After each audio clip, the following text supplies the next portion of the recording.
Olá, esse é o trabalho intitulado Redes Neurais Artificiais e Técnicas de Videoanálise, uma avaliação de aplicabilidade com um pêndulo simples. Ao se analisar problemas reais, a gente pode ser levado a soluções bastante complexas de serem obtidas, e se tratando das soluções analíticas, a complexidade pode ser ainda maior. A gente pode tentar utilizar metodologias experimentais, porém nem sempre os custos associados a esse tipo de metodologia serão agradáveis. Então foi pensando nisso que a pesquisa desenvolvida objetivou a implementação de um método para a obtenção de soluções aproximadas sem a necessidade de realização de cálculos. Isso tudo vai ser realizado a partir de uma metodologia experimental de baixíssimo custo, uma vez que as únicas ferramentas basicamente que a gente vai utilizar vai ser uma câmera e um computador. E ao final a gente vai avaliar a aplicabilidade desse método. Para isso, a gente vai precisar aplicar esse método a uma situação específica. Nesse caso, vai ser o cálculo do período do pêndulo simples, por ser um sistema simples e com uma solução analítica conhecida, que pode ser obtida com a seguinte equação. A metodologia, em suma, vai consistir na captura de vídeos envolvendo várias configurações de um pêndulo simples. Esses vídeos eles serão analisados utilizando um software tracker, que vai retornar o período para cada uma dessas configurações. E esses dados serão utilizados para treinar um modelo computacional que será responsável por generalizar os dados obtidos na etapa anterior.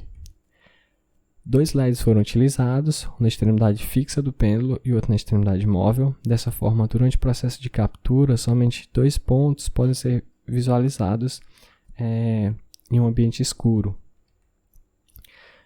Os períodos de oscilação foram obtidos para 28 configurações diferentes, sendo que esses resultados foram obtidos por triplicado, ou seja, cada período de oscilação é na verdade uma média de 3.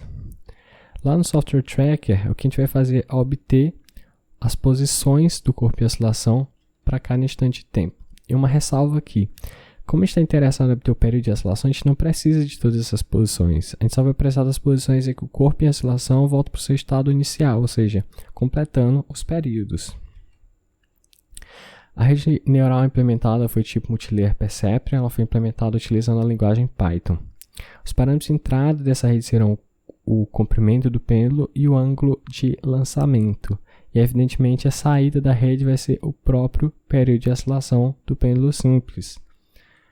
O otimizador utilizado foi do tipo ADAM, que é uma otimização do clássico Stochastic Gradient Descent. E esse algoritmo, o que ele vai fazer é evitar a otimização em direção a mínimos locais da nossa função de custo. Para o processo de treinamento, 86% do conjunto de dados ele foi utilizado efetivamente para treinar a rede, enquanto o restante ele foi utilizado somente como métrica de desempenho. Tanto o MSE quanto o MAE em relação à nossa base de dados de teste foram bastante satisfatórios.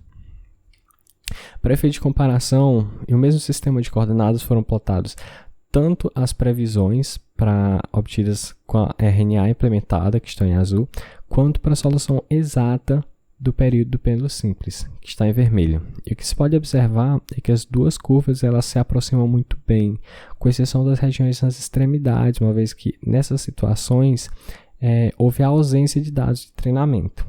Então, é interessante se avaliar quais são as causas dos erros advindos desse método. Então, por exemplo, fatores como a diversidade dos dados do conjunto de treinamento, as condições experimentais, a pressão da análise dividida entre os fatores vão ser responsáveis por os erros advindos da aplicação dessa metodologia. Como conclusão, a gente pode verificar que os resultados obtidos com essa metodologia são bastante satisfatórios. Eles podem ser aplicados em situações que não necessitam de uma precisão muito alta. Evidentemente, melhorias elas podem ser implementadas a essa metodologia, como por exemplo, medidas como melhorias das condições experimentais, as gravações de vídeo a taxas mais altas de quadros, melhorias quanto à diversidade dos dados de treinamento, são todos fatores que no final vão proporcionar uma maior precisão para os resultados obtidos.